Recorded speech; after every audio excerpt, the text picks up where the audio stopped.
God is tender love. And in the moments where we feel stressed out, where we feel overwhelmed, we need to take that moment and remember this spiritual truth. All God can do is love. And when we rest in God's love, everything will be all right. In the book of Isaiah, the prophet Isaiah, in the 55th chapter, these are his words, not mine. He says to the people, "Eat what is good." Now, we all know the difference between healthy food and junk food. But many of us like to eat junk food, and we can find ways to, invent reasons why it's okay to eat the junk food. We're too busy. We don't like to cook. And this one's always good. I don't like vegetables. But I repeat the words of Isaiah. Eat what is good. We need to eat what is good spiritually. Good spiritual food makes us stronger and healthier spiritually. We will have a positive energy. We will have joy. We will have a purpose in life. The good spiritual food is the gospel of Christ Jesus.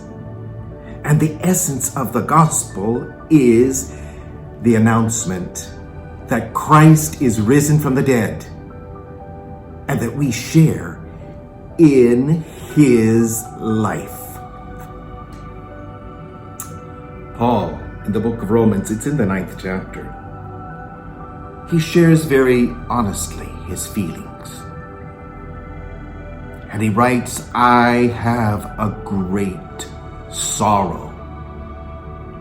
He has this burden, a great disappointment, because there were many people he knew that did not come to share in the same joy that he felt about the gospel. Why did that happen? I think then, like now, it's because many people like to eat junk food. What I'm talking about are the thoughts that we choose to keep in our minds. We can choose to fill our minds with negative thoughts. When we do this, then we can feel defeated before we even start. We need to guard the thoughts that are circulating in our minds. Our thoughts are the food that will either make us strong and healthy spiritually or weak and sick spiritually. The good news of the gospel, this good food that we should fill our minds with, are these essential truths about the gospel. Forgiveness is stronger than sin. Love is stronger than hate. Life is stronger than death. Jesus one day was with his disciples. Oh, he wanted to teach them another lesson.